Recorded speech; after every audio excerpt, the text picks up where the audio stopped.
It's episode 9, y'all. Welcome to the Good Word with Goodwill podcast on Yahoo Sports. We're part of the Ball Don't Lie network and also on YouTube. Get us wherever you get your podcast. Don't forget, following the draft lottery on Monday, subscribers to the Ball Don't Lie podcast will get the first episode of On the Clock with Kristen Peak with her immediate reaction for whomever might get Victor Wembanyama. And we're going to delve into the Western Conference Finals and talk about a whole bunch of stuff you guys may see if you're watching on YouTube. My guest, the legend, the winner of the Kurt Gowdy Media Award in 2016 by the Naismith Basketball Hall of Fame. He's currently a writer at The Athletic. You know him from TNT, from ESPN, NBA.com, NBA TV, The Washington Post, y'all.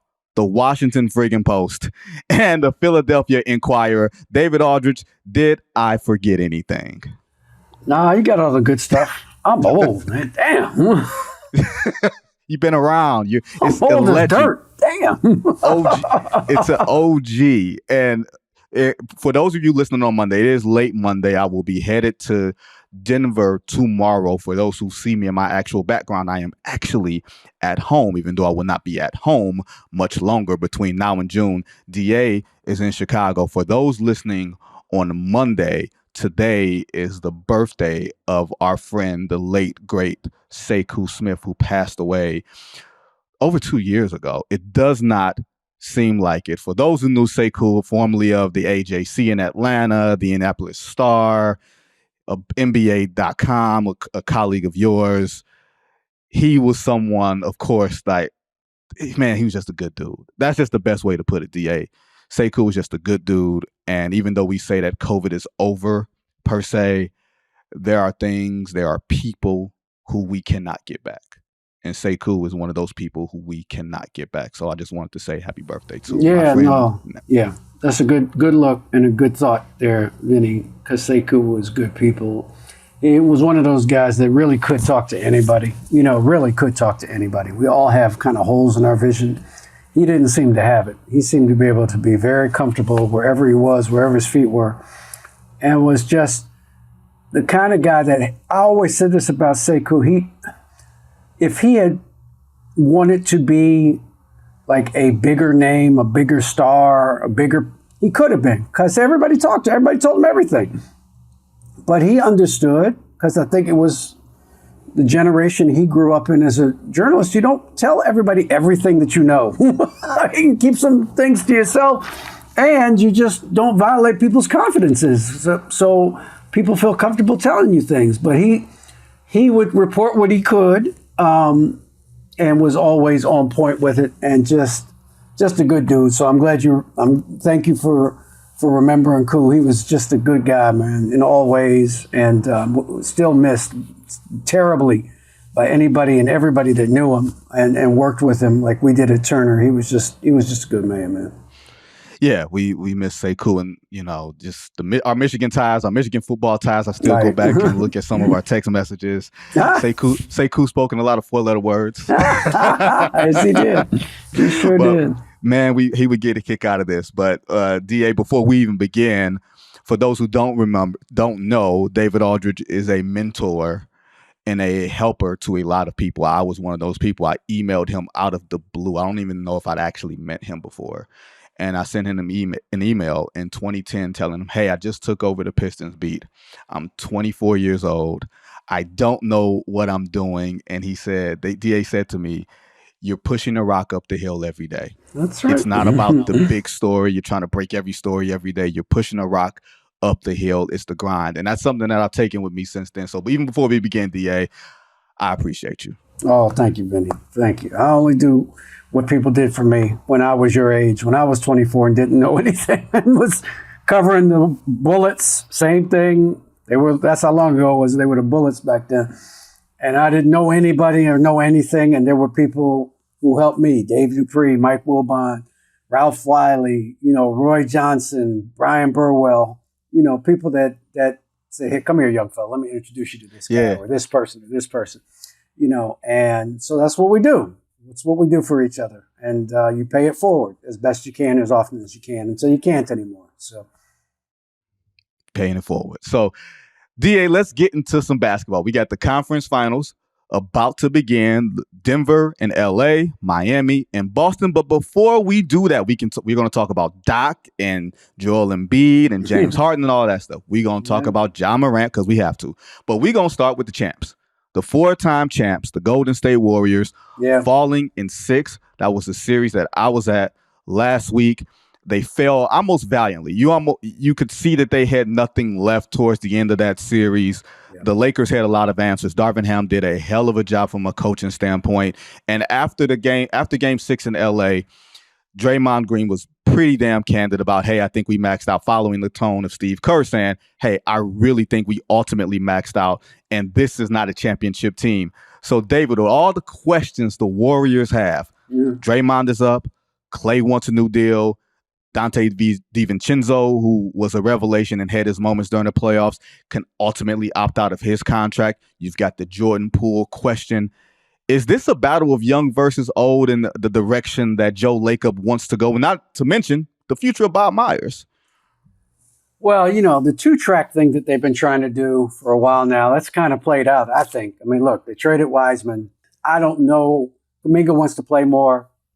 Find me minutes for him. I don't know. Like, he's got to take somebody's minutes. Whose minutes is he going to take next year? If you're trying to essentially run it back and take another shot at it with a tweak here or there with your roster, whose minutes is Kuminga going to take next year? He's not taking Draymond's. He's not taking Wiggins' minutes. So you tell me where his minutes are going to come from. So to me, I think they've answered their question.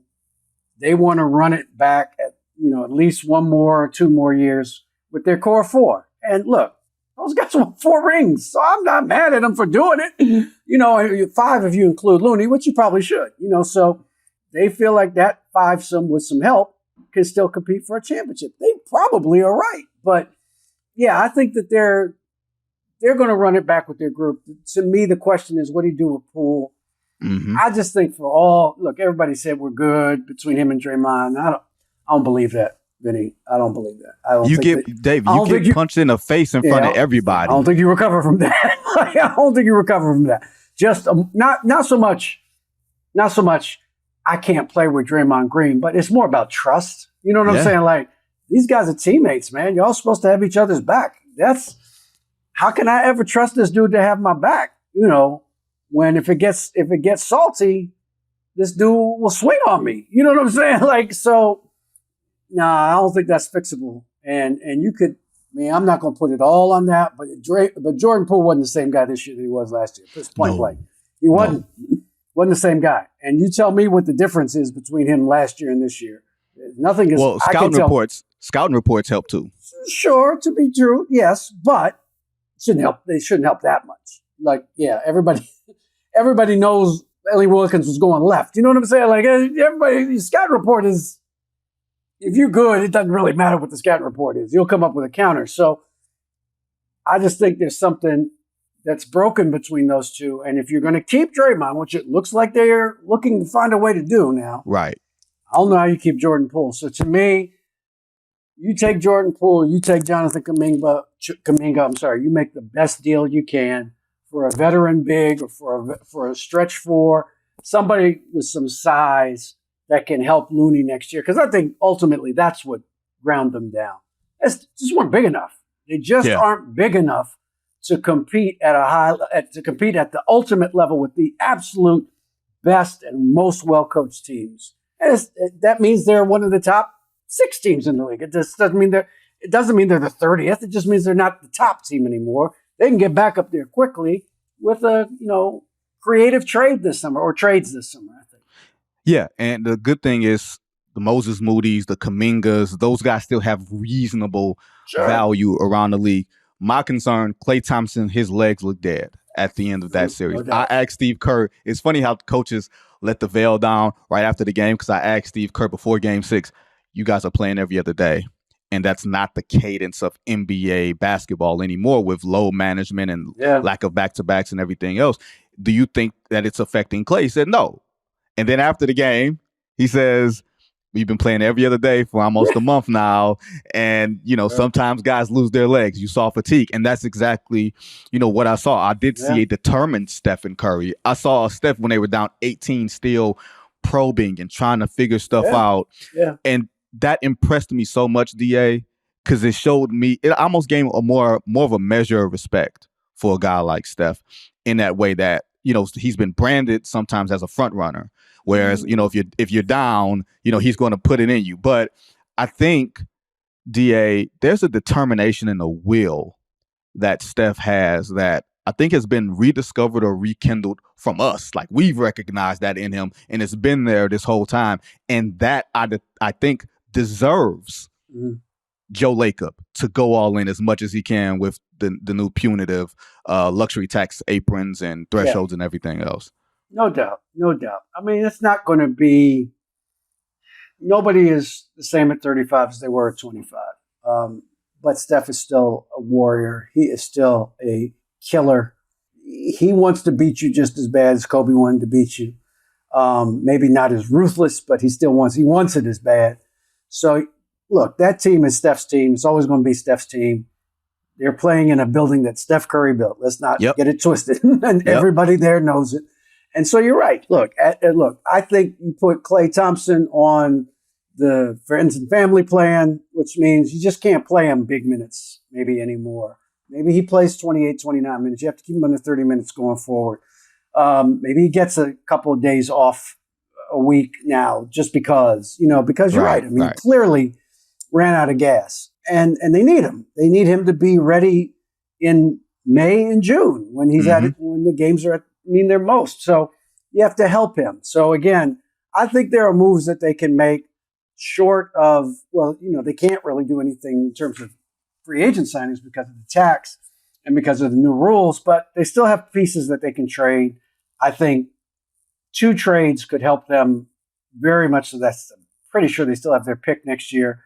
Yep. So they can add 2 or 3 pieces, and that's really all that they probably need to make a real run at it. To me, I don't know if you can get him because he's a free agent and have to be a sign and trade, and they may not be able to do it. But a guy like Vucevic would be perfect for them. That guy would be perfect for them. A guy like that can score on the block, can defend, can rebound, can give Looney some help. A guy that can throw the ball into it and can do something with it. That's the kind of guy I'm looking at, a veteran guy that's still got some tread left on the tire that will be energized by having a real chance to compete for a championship. Guys like that could help them. Yeah, I think of a guy like Pascal Siakam in Toronto who gave them the Blues in the finals in 2019. Yes. OG Anunoby, also of the Raptors. You never know what Masai Ujiri is going to do with that roster, especially as they try to retool around Scotty Barnes, who they believe, who clearly, rookie of the year, but kind of took a step back this year. There are options, especially as teams are facing, the punitive taxes, assuming Bob Myers is back. And you don't have to get another basketball executive. Steve Kerr laid the gauntlet down. And I remember, Dave, talking to Steve Kerr in 2019 during the finals in Toronto. And this was before Kevin Durant came back. So it's before Kevin Durant tore his Achilles, before Klay Thompson tore his leg.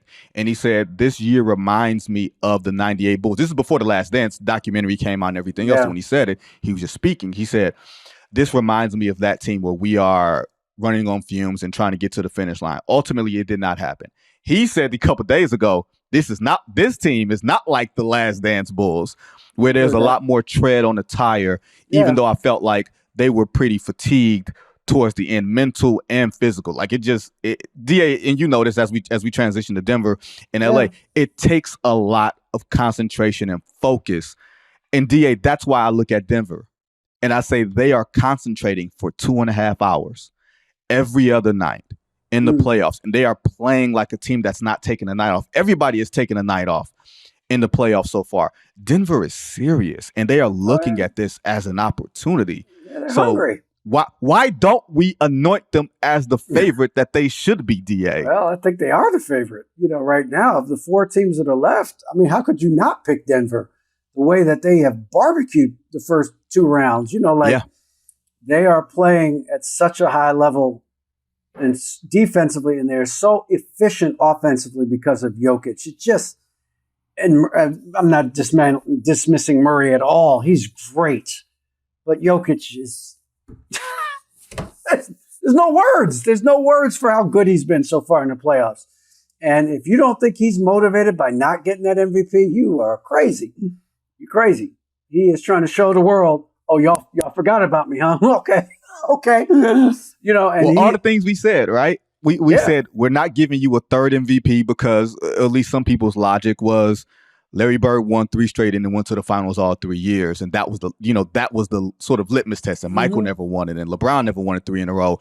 You know what I mean? Holding him to some invisible standard, which theoretically I'm okay with because the award is often reflective of history, or at least illustrates history. And he kind of took his foot off the throttle once the conversation got toxic, right? We can all admit, A, the conversation got toxic, and B, Embiid went for it, which might have cost him on the back end.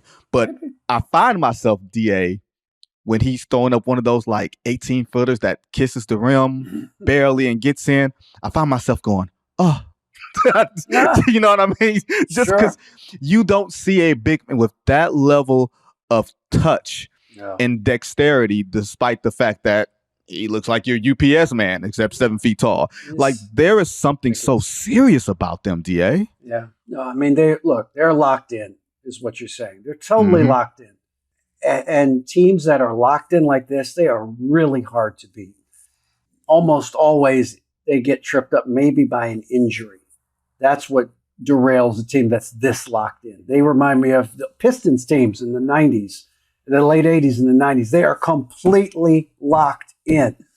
And the level that they're playing at is so good. I just don't know how anybody can beat them 4 times in 7 games. Now, the Lakers have been the best defensive team in the league since they made the trades. The best.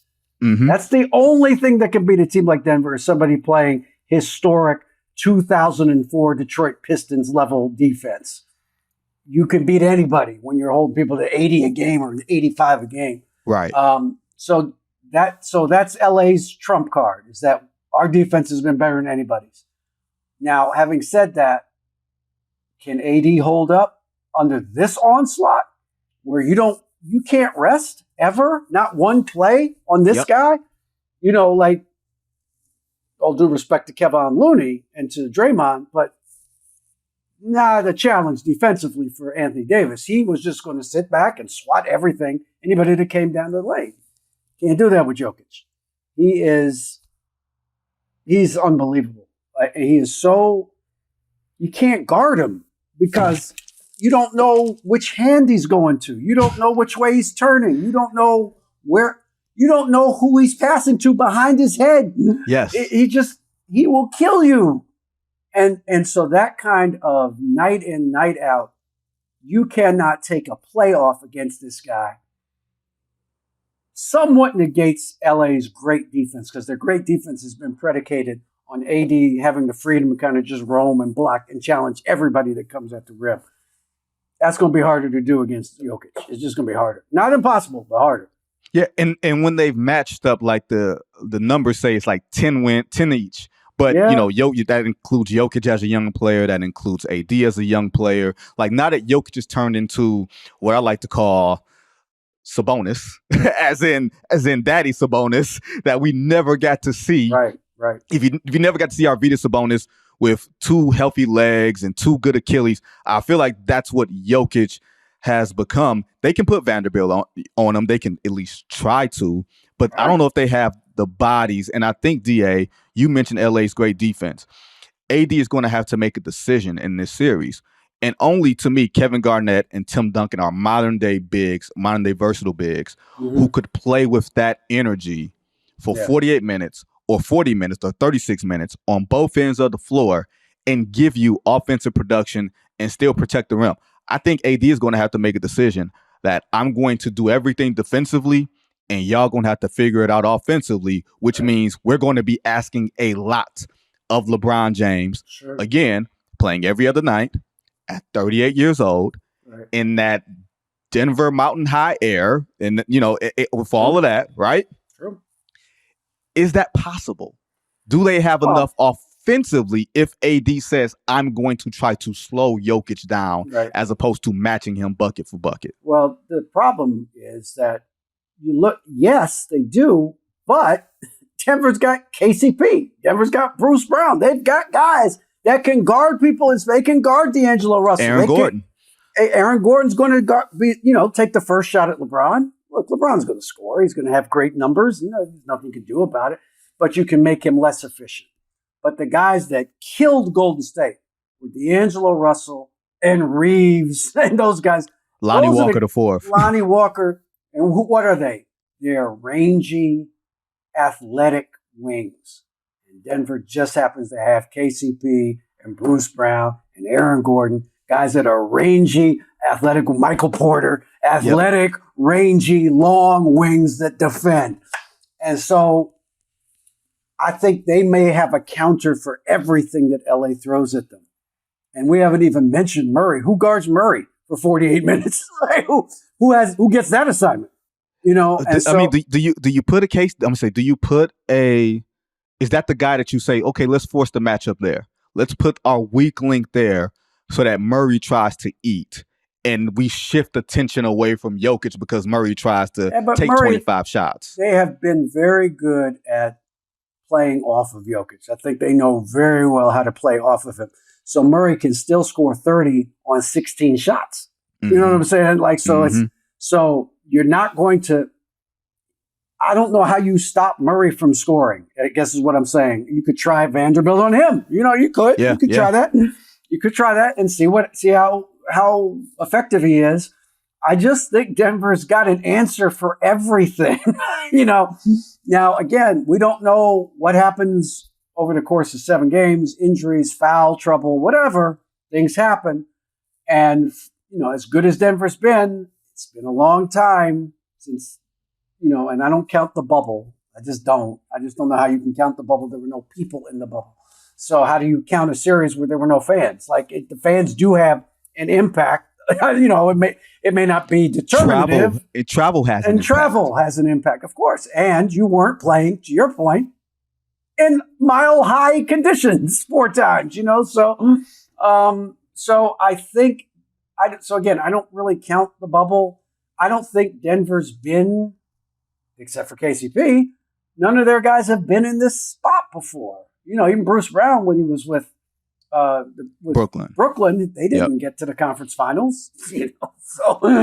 So it's new air to them. It's not new air to LeBron and to AD and some of the other vets on that team. So that's an intangible that I will give to the Lakers. And I think if the Lakers, like you said, if they can ugly this series up and make it kind of a rock fight, make it a 95 point type of game, they can win those games. They can win those kinds of games. But you can't outscore Denver. They can't outscore Denver. I don't think they can outscore Denver. I don't think they can. Now, Hachimura is another X factor, but he's never been this far. Trust me, he was with the Wizards. Nobody going that far with the Wizards.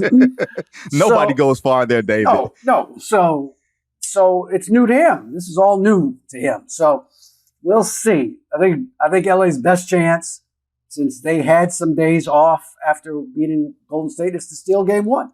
Yep, that's their best chance. If they can steal Game 1, they have a chance in this series. I shouldn't say.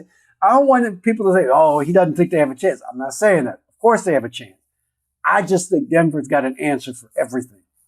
Yeah, and it's funny. It's funny that you mentioned the Wizards, because I have a saying about the Wizards. They couldn't win 50 games with John Wall. They hadn't won 50 games since Michael Jackson put out Off the Wall. So that's how bad that franchise has been.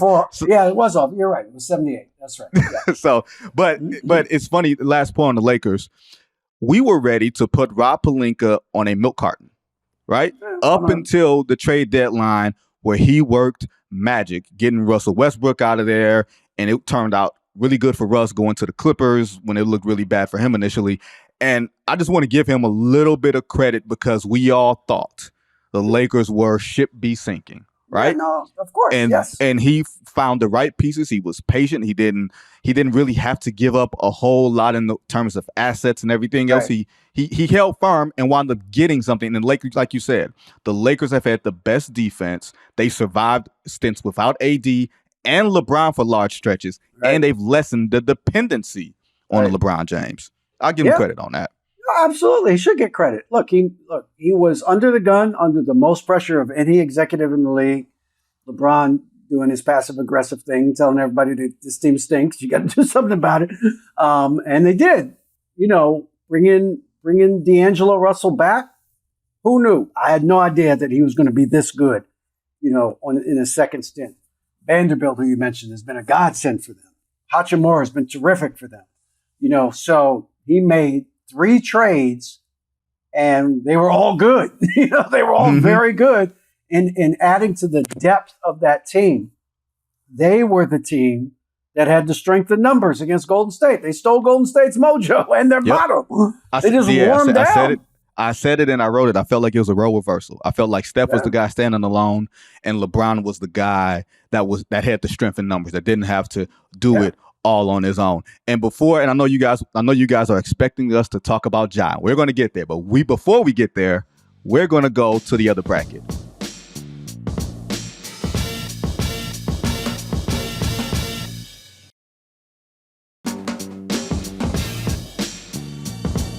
Miami and Boston. Tangling yet again for Eastern Conference supremacy. But for Boston to get there, it required a confluence of events, Mr. Aldridge. It required a Philly meltdown in Game 6. It required Joel Embiid to not show up in Game 7. It required James Harden to do what he always does in Game 7s, right? James Harden is the epitome of, if the ship be sinking, I might as well help it go down a whole lot faster. We might as well punch a hole in this boat so we can all get to where we're trying to go. Yep. And then poor Doc Rivers. And Doc Rivers is taking a lot of hell, and he might wind up losing his job. I don't think it necessarily is deserving here. But in Game 7, DA, especially when you see what Jason Tatum did, and you juxtapose that with what the MVP once again didn't do in yet another Game 7 in the second round, what James Harden always does. Sometimes stars got to be stars. I know everybody talks about the quote unquote others, and I hate that saying, but sometimes DA stars got to be stars, man. They will rape. I mean, I'm sure that people in Philly will say that the Simmons game against Atlanta was the low point of this group. Yeah, it was, but Game 6 at home. They'll talk about that for 100 years. You knew it was over when they lost that, didn't you? Yeah. Well, I said they're going to lose by 30 in Game 7. No, I told her it's no secret. I mean, I don't think I was especially clairvoyant. It was obvious. He's seen this movie before. DA was like, hey, we know y'all been remarkably resilient in this series, but y'all ain't got left. No, y'all, look, Jason Tatum was begging to be put out of his misery. Yep. He was ready to go. They were all ready to go. Like they were like, I ain't got it tonight, cuz I just don't have it. I don't have it. Y'all can have it. I mean, Boston was all ready to give it to them. If you play 3 minutes like a championship team and put a 10-0 on them, and you're up 13 with 5 minutes to go, they're going to check out. Mm-hmm. And you kept giving them a reason to hang in there. You kept giving them a reason to hang on. Oh, wait a minute, we're only down 3. Oh, wait, we're only down 2. Oh, man, all we need is JT to hit a couple shots. Bang, bang, bang, bang. That to me is almost criminal. On your home court, like you mentioned with the MVP, and with arguably, one of the greatest players of his generation, like nobody's asking you to do anything otherworldly. They're asking you to be the 2 best players on the floor that night. When Jason Tatum clearly was not one of the 2 best players on the floor. Or 5 best players on the floor. So just be great for 5 minutes and you'll beat these guys. They will be done. And they couldn't do it. And so that just tells me, boy, that's an indictment. That's an indictment of all of them. all of. And look, we've seen James Harden do this act a million times. Yeah. And so when you acquire James Harden, right? Mm-hmm. This is part of his, like I say, this is part of his playoff Carfax. You go and look it up, and this is what it is. He's going to be really good some games. He might be really great, but when it comes down to late game situations, late series situations, he is not the guy that you can depend on. Which means if you're Joel Embiid and you campaigned for MVP all year, oh, they don't want to give it to me. They want to give it to someone else, and you go for it. You have to validate it. You have to validate because I was this close to voting for Giannis for MVP. I was this close, David. This damn close. And the reason I didn't was because Giannis had only played, I think, 62 games, and I felt like Embiid went for it in the last 4 or 5 weeks in a way that you really don't see guys go for it. But once you go for it and you have that type of body, that means you're going to be hurt, right? Well, he gets hurt. Yeah, something. Embiid gets hurt. Yeah, that means you are putting more pressure on yourself with the coach that you have, if everybody talks about, with the other players on your roster. You are putting them on your back. And he has shockingly, as big as he is, as massive as he has never put that team on his back in a game that matters. Never. Well, no, I mean, I don't know how you can go the last 5 minutes, again, of a clinching game. You win, you clinch, you get to the conference final, and you slay all the demons. And you don't demand the basketball. Not ask nicely, not during a timeout, hey, I'm open, Doc. No. Give me the effing ball. Give me the ball. Here. Give me the ball. He can catch it at the 3-point line. Exactly. So give me the ball. It's not they're fronting you in the post and they can't get an entry pass in. You're supposed to be this Renaissance big. Right. Go get the damn ball. If that were Jokic and he didn't get the ball, we would be on his ass from hell to high water, David Aldridge. And for years, Embiid has had the excuses. Well, Brett Brown was his coach. Or he was playing with Ben Simmons. Or he's playing with this guy. Now he's playing with James Harden. If you want MVP recognition, you got to have some MVP standards. And to my knowledge, and I remember, DA, you'll laugh at this, I named every MVP from the year I was born, 1984. So from every MVP from Larry Bird in 84 on, he's the only one that I can remember that has not made a conference final. You don't have to make the conference final the year that you won MVP, but in their career has gone to a conference final, and he has not done that. That's amazing to me. Well, it's damning, right? I mean, it's damning. That's a better word. That's a better word. Not figure out, how do I do this? Now, look, he's 29. There's time. It's not like he's 37. There's time. But time's getting short, and careers are not promised to you. You know, people get injured. Coaches get fired. Stuff happens. Other teams emerge, so there's no promise that the Sixers are going to be back in this position, especially if Harden leaves, because you do have to go through the regular season, whether he's good in the playoffs or not. You do have to have a certain record in the regular season to give you the best chance in the playoffs. So what do? It will be tumultuous is probably the right word for what I think will happen to the 76ers this offseason, because I just can't see them running it back, whether Harden's there or not. You've got to really take a long look at everything there, because that was such a colossal collapse, and I don't, it doesn't mean it's fair. Life's not fair. I grant you that. It wasn't fair that Monty Williams got fired, but that happens this time of year. It's I don't think it was fair that Bud got fired, but it happens this time of year. People have, probably unrealistic expectations, but we're in the unrealistic expectations business. That's what we do. That's what we There's cover. always a reason. I always say, there's always a reason for the micro. But when you zoom out for the macro, that paints a picture that cannot be denied. Yeah. And even that goes for Doc. And there's always a reason for, you didn't have Kevin Garnett for this one. You didn't have Kendrick Perkins for this one. You didn't even have the better team for these. This one, I don't know what you can expect a coach to do when you got Jason Tatum on the other side going for 50, and he tried a lot of stuff. He tried some of everything. Well, he tried different defenders. He tried dropping. He tried switching. They just had nothing because his stars couldn't do anything, and Doc might wind up walking the plank for that. Yeah, he might. But look, coaches understand that they get fired when they lose like this. They lose like that, I should say.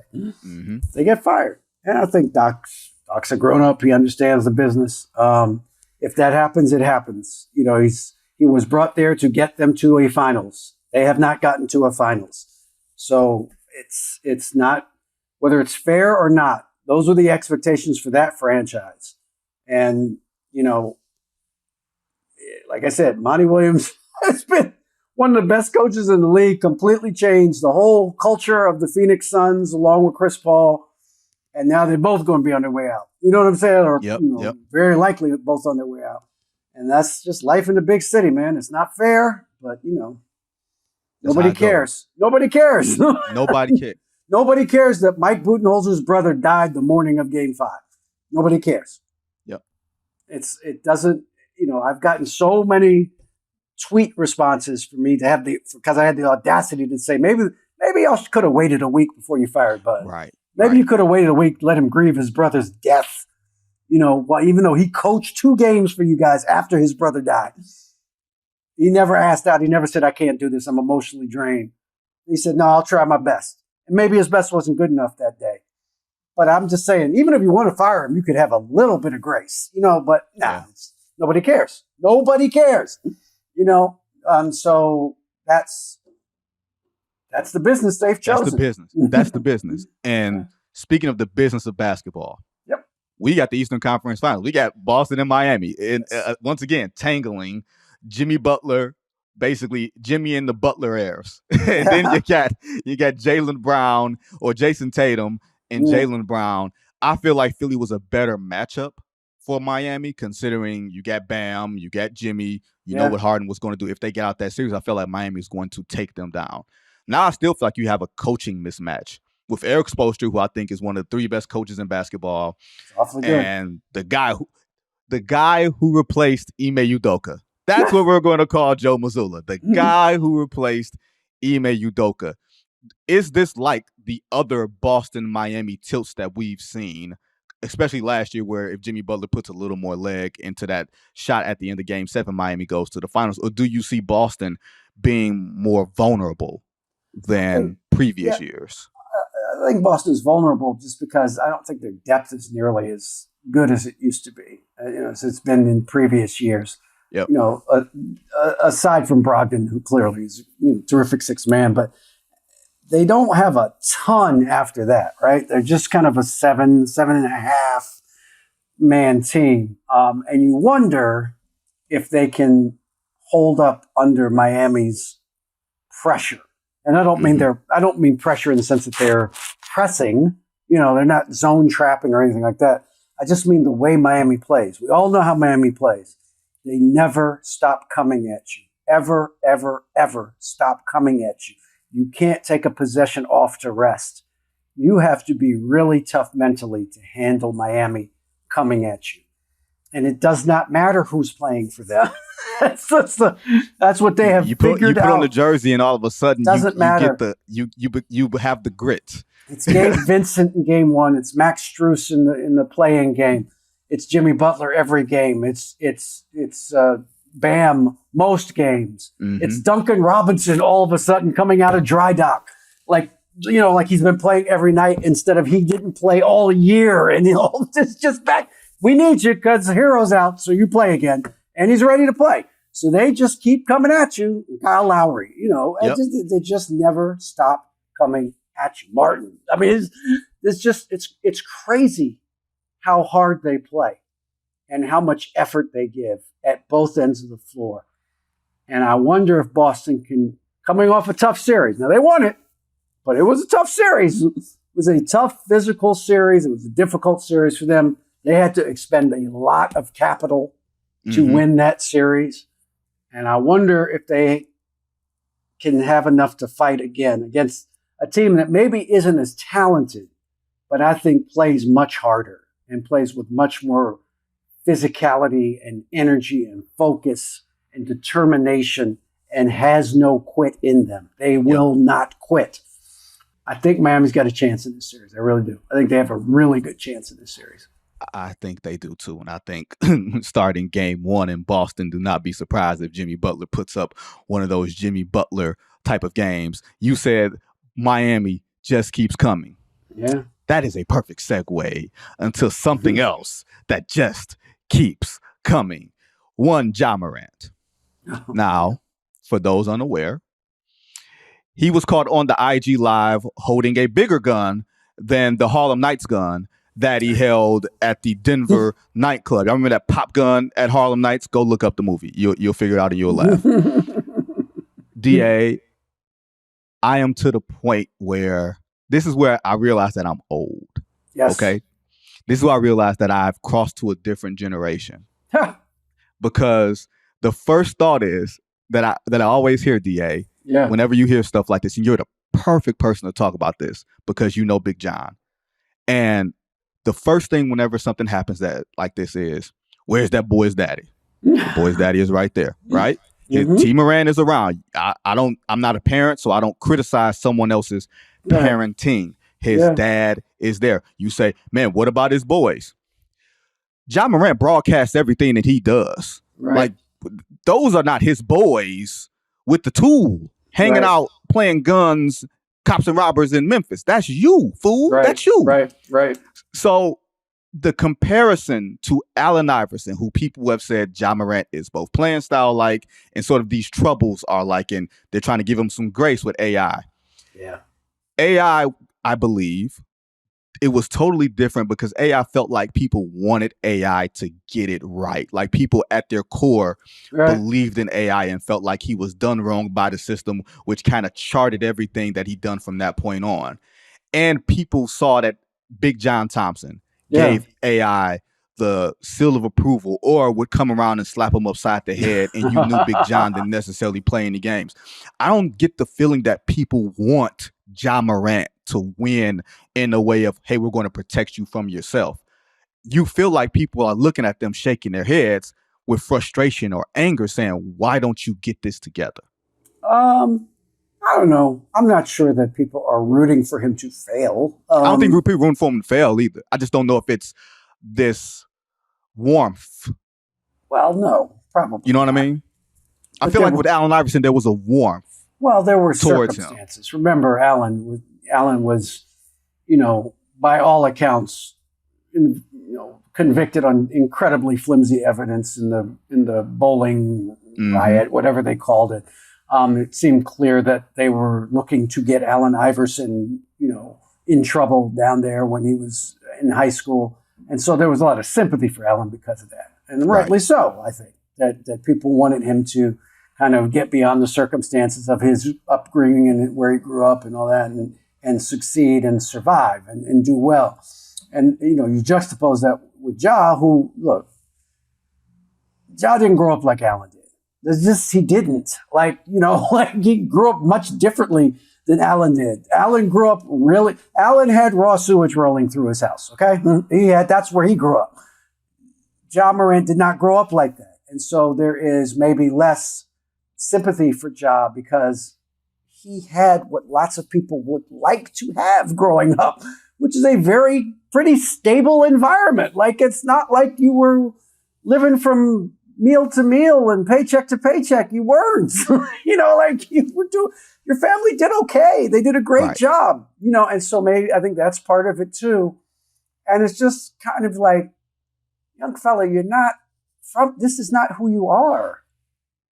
DA, reminds me of the Wire scene where Bunk was talking to Omar and he was talking about, of course I want to be hard and them hard boys told me, go home, schoolboy, you don't belong here.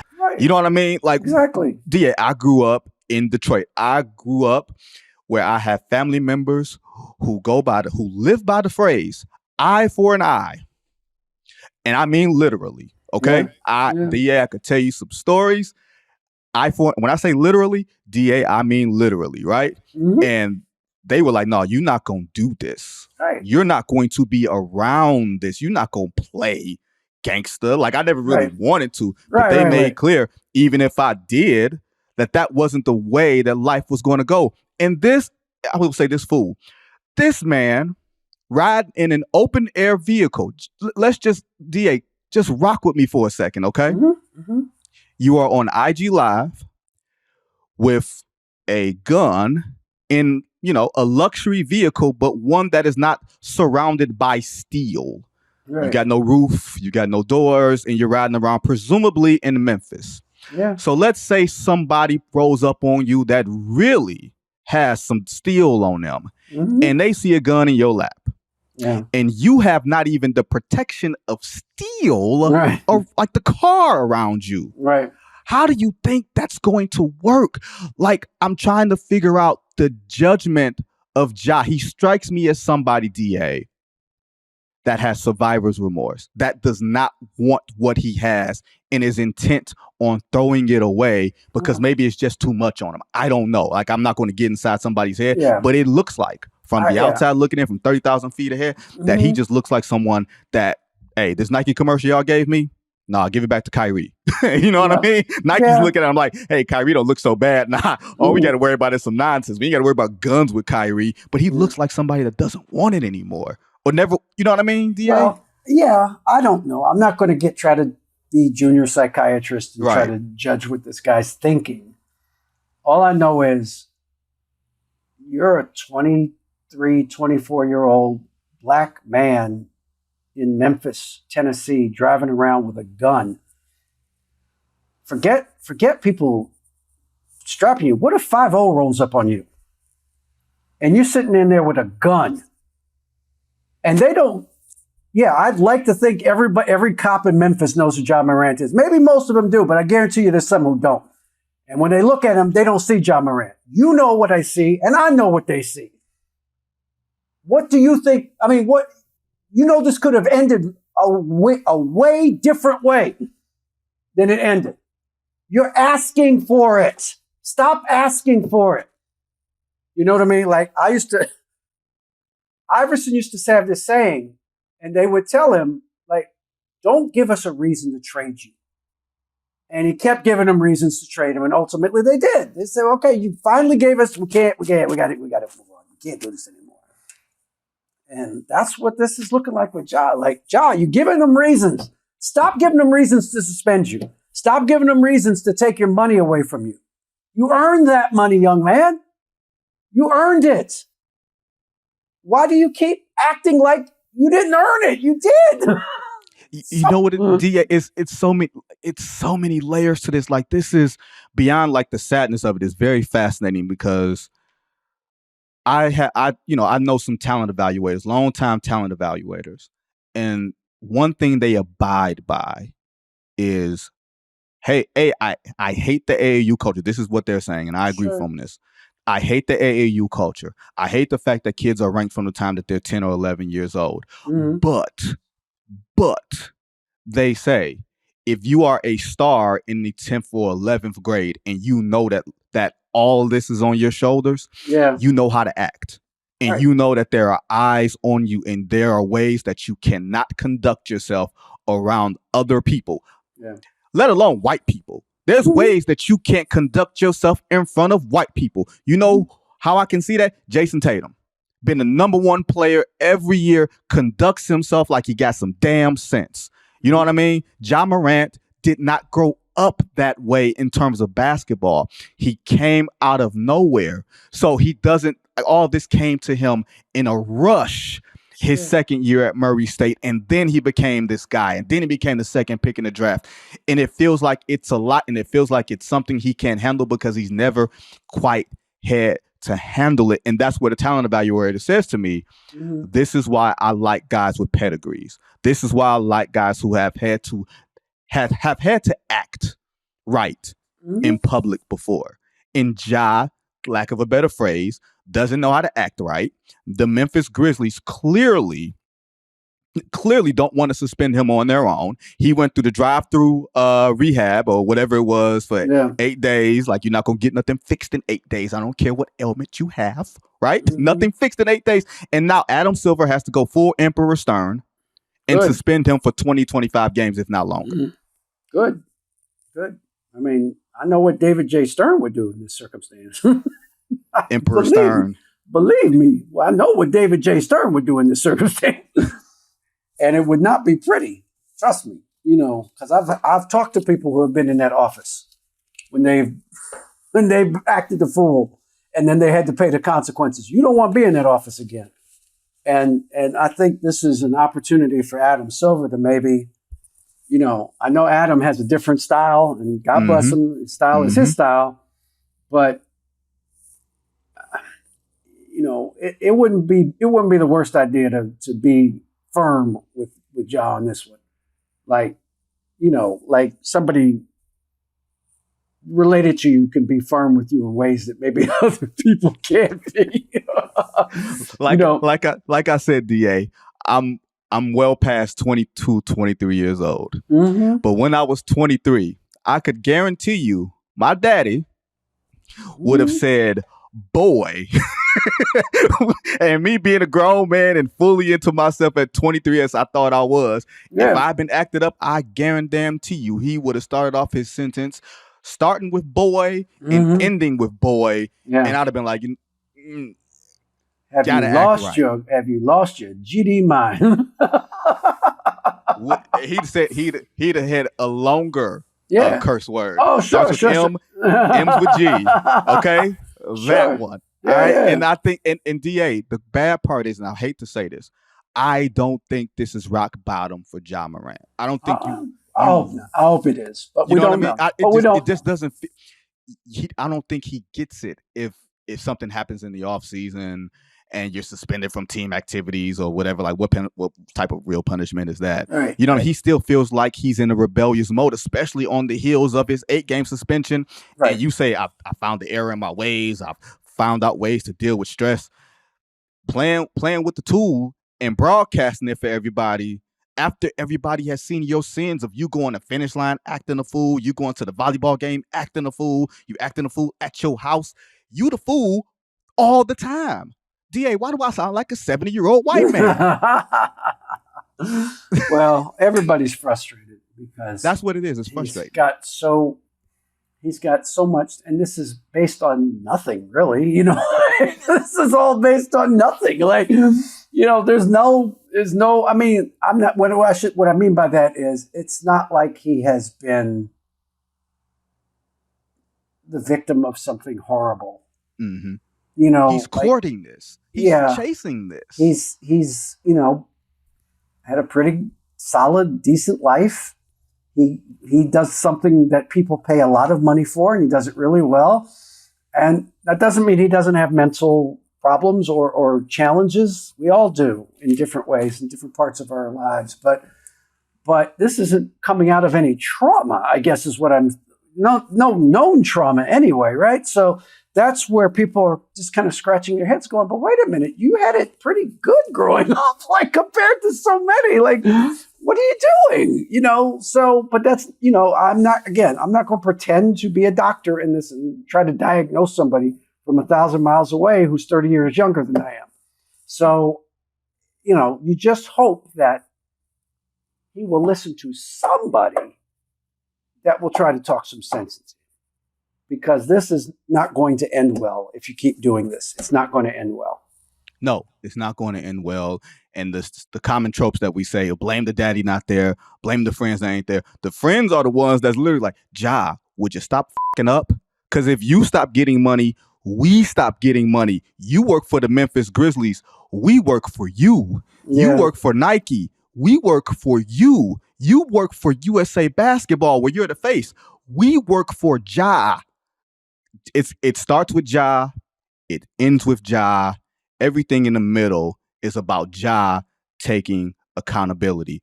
And if that makes me sound like an old white man, then damn it, that's exactly what I'm going to be right now. You sound like it's, everybody's my black father, your black, you sound like somebody that's looking at somebody, what are you doing, son? What are you doing?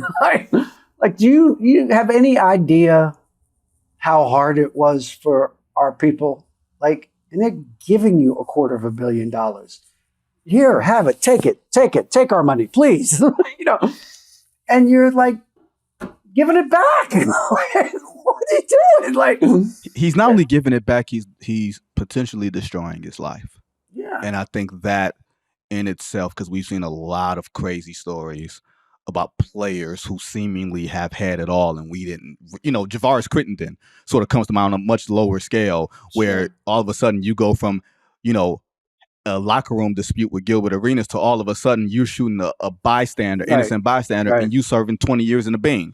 Like, it doesn't make sense, and you can find yourself there. And either way, the phrase is, go home, schoolboy. You don't belong here. But that is David Aldridge, the legend, the mentor, my friend, I sincerely appreciate you, man. See you. Hopefully, I'll see you at the finals. You will see me at the finals in some form. I'm not sure where or when, but I'll be there. If we're in Boston, I will have a bunch of Boston jokes for you. There you go. You know I got all the Boston jokes for you. That's David Aldridge from The Athletic. Thanks again for joining us on the podcast. Really appreciate you. Hey, before we get out of here, the WNBA season kicks off on Friday, and it's set to be an exciting year. We got super teams. We got the return of Brittany Griner. To help us preview what's coming, I sat down today earlier with Yahoo Sports WNBA reporter Cassandra Negley. Here is the conversation. Welcome back to the Good Word with Goodwill podcast here on Yahoo Sports. As promised, a second segment today. We're going to go to our WNBA extraordinaire. You can see her face here, Cassandra Negley. Cassandra, how are you? Good. How are you, Vinny? I'm so glad to have you on because the WNBA is starting up this week. And I feel like it's a really good time to have you on just because we got super teams. We've had expansion, the possibility of expansion in Toronto. We'll get to that. But I want to start off, of course, with the topic du jour. Of course, Brittany Griner having spent so much time in Russia being detained until President Biden was able to get her out. She comes in, she looks different. You wonder how she's going to play. She's with the Phoenix Mercury. Just give me a quick overview of how you think things are going because it's been a long time since she has stepped on the WNBA floor, and the WNBA really took the lead as far as public awareness getting her out. But now that she's back to basketball, how do you think this is all going to play out? It has been a long time. I think it's interesting. I don't know about you, kind of being a little distance from the W, but it was a little surprising she announced so soon she would come back. She played in a preseason game a few days ago, had a little trouble defensively. Really, I think the big thing is conditioning. She's tall. She's always been a presence in the post, an incredible player, but she left as an MVP candidate. She was almost our MVP that season. So I think it'll be a little bit into the season before we see her really at the top of her game. Now, you said you were surprised that she immediately announced that she was coming back. I thought she's a basketball player. This is what basketball players do, and you've gone such a long time without having any level of normalcy. That was the thing I was least surprised by. Why were you surprised by it? I was surprised that she had made the announcement so soon. Okay. I definitely thought she would play, and it totally makes sense, right? Normalcy, you want to get back to that. You've been in prison for a year.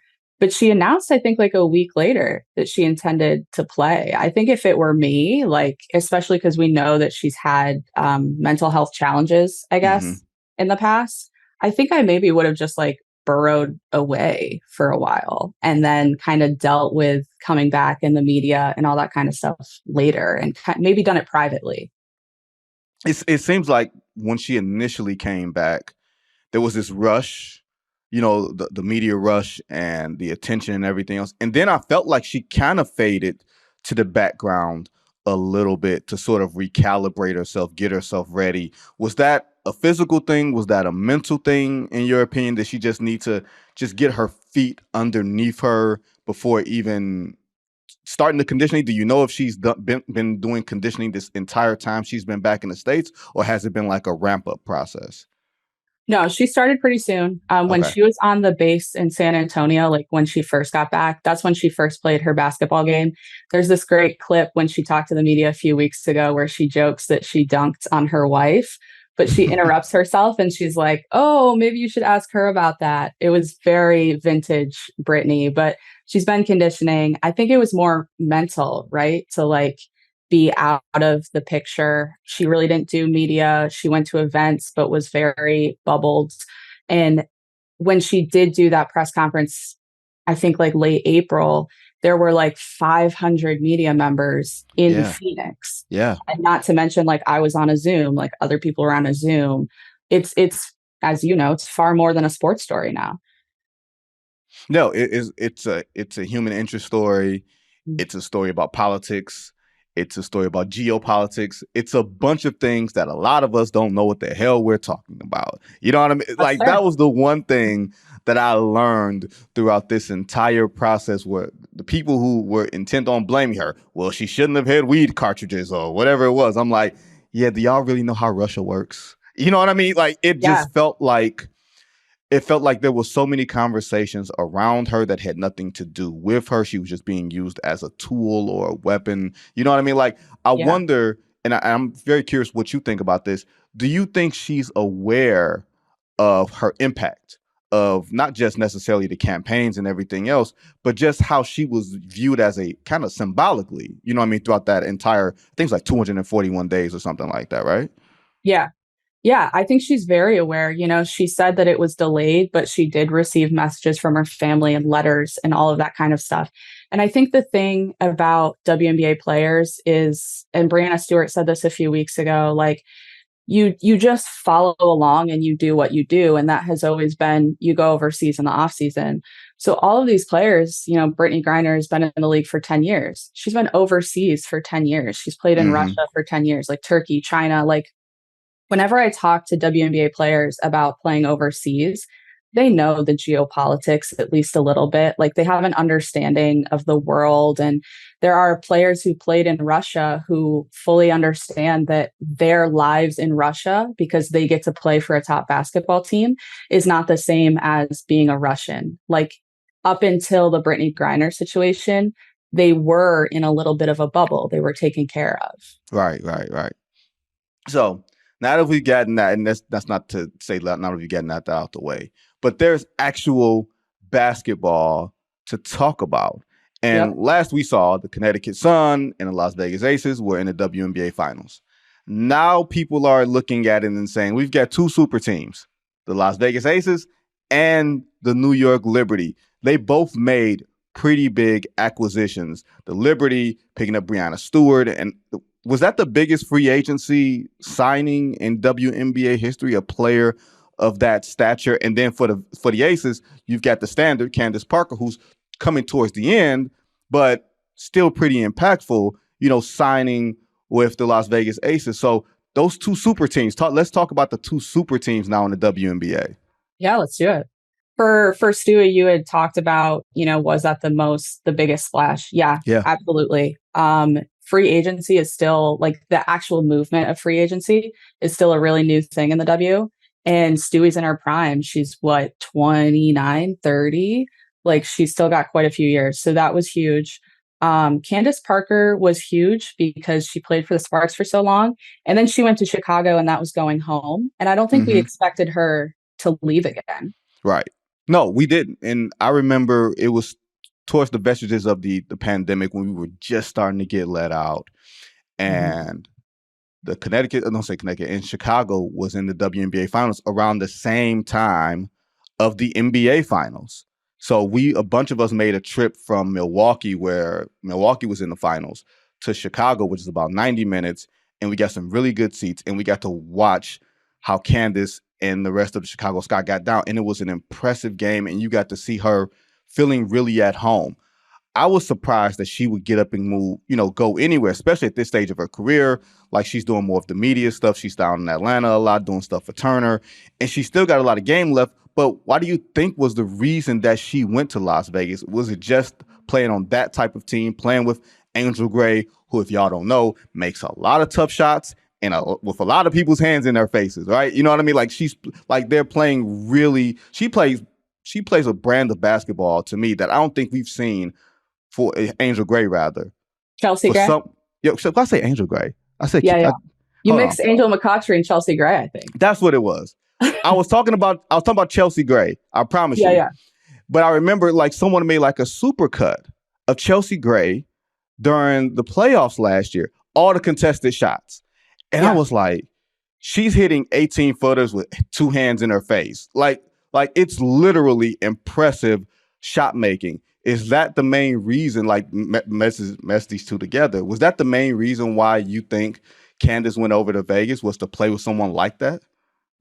I think there's two big reasons. I do think playing with Chelsea, again, because they played in Los Angeles, that had to be a huge reason. Candace had talked about family. So being closer to her daughter, Layla. She's 14. Layla's still in Los Angeles. It's a quick plane ride. The biggest thing, and this speaks to kind of the super team era and the change in the W, is that Mark Davis in Las Vegas is actually putting money into facilities. You know, Candace Parker had talked about she never had a locker with her name on it.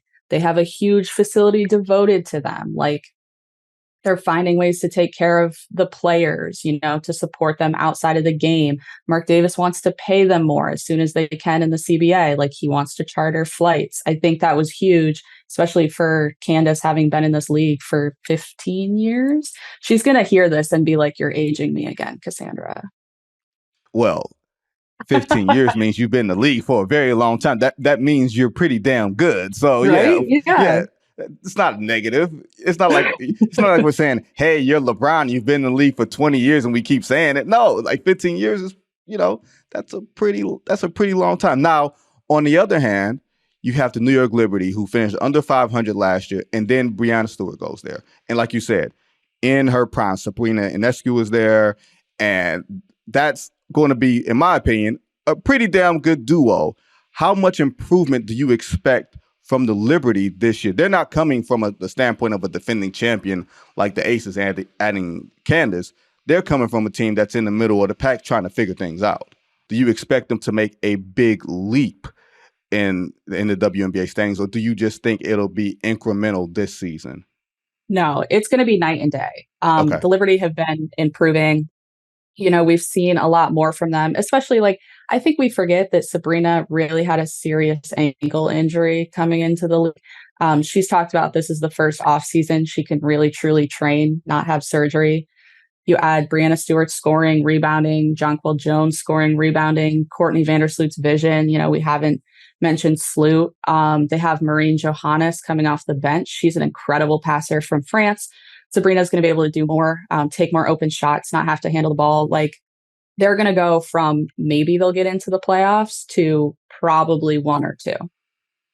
That, like you said, I remember looking at all the transactions over this summer with the Liberty, and I'm like, they've been involved in a lot of 3-team massive deals. So pretty much they've said, hey, we're going for it. We're going to commit to all of these great players, and we're going to go try and challenge the Aces. Why is that? Basically a change in organizational philosophy, or did they just see that this was the right time with the youth that they've had to sort of go for it? Yes. So they've been building. They've never won a title. They're one of the original franchises, never won a championship. They've been building since they got Sabrina Ionescu. But last free agency, they had courted Breanna Stewart. She's from Syracuse. She's very close to New York. I think once they realized that could be a reality, they were ready to go all in. Jonquel Jones had talked about, as you mentioned, Connecticut was in the finals. They've been there a bunch, but they haven't won. They haven't gotten over the summit. She wanted something new. Courtney Vandersloot has played with Stewie for a while, and that kind of came together. I think it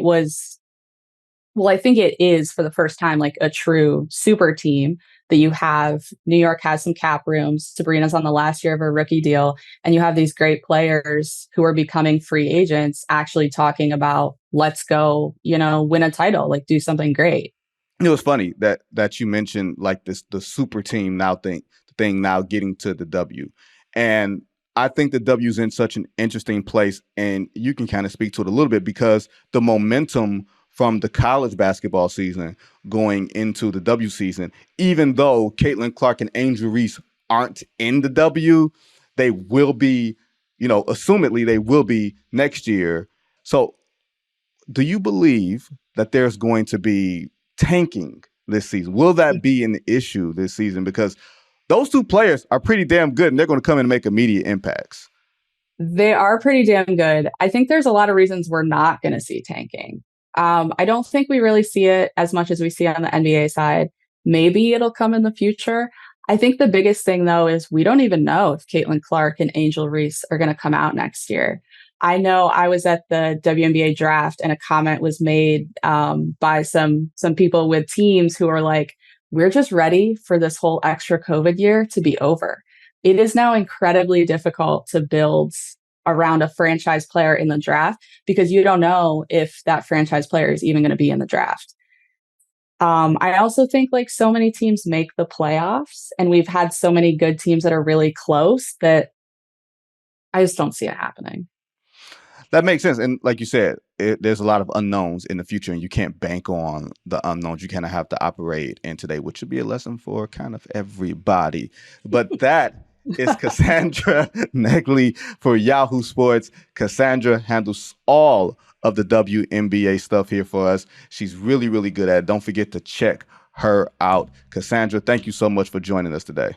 Well, thanks for having me, Vinny. Thanks to Cassandra. We're going to have her on later on this summer to talk all things W. You can find her on Twitter at CAS Negley. If you like this show and want to help it grow, make sure to leave us a 5-star review and tell your friends to listen. Don't forget, On the Clock with Kristen Peak will debut Tuesday night after the draft lottery, and No Cap Room featuring Jake and Dan will be back on Thursday. Y'all hear the music. We will see you next Monday for more of The Good Word. You guys be safe.